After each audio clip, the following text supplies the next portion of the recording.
Assalamualaikum warahmatullahi wabarakatuh. Perkenalkan, nama saya Hernani, mahasiswa Politeknik Negeri Pontianak, jurusan Teknologi Pertanian, program studi Teknologi Pengolahan Hasil Perkebunan. Di sini saya akan membahas tentang ketidakadilan hukum di Indonesia.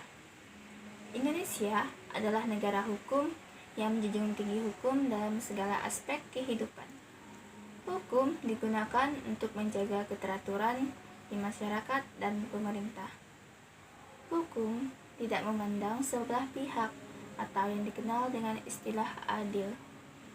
Namun, pada kenyataannya, hukum di Indonesia jauh dari kata adil atau yang diibaratkan sebagai tajam ke bawah, tumpul ke atas. Banyak kasus yang terjadi mengenai ketidakadilan hukum di Indonesia. Di antaranya, kasus yang pertama, Nenek Minah mencuri 3 buah kakao yang dihukum 1 bulan 15 hari atau masa percobaan 3 bulan.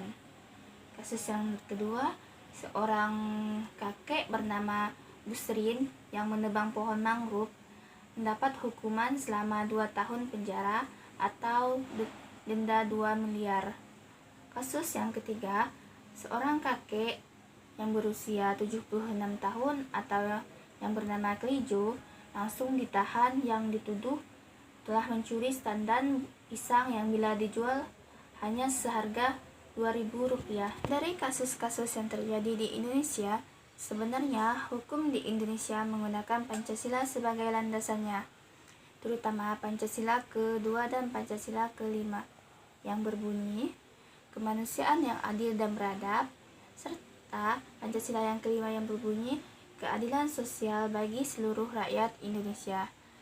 Dalam sila-sila tersebut dapat diartikan bahwa keadilan harus dijunjung tinggi dalam segala aspek, terutama untuk hukum.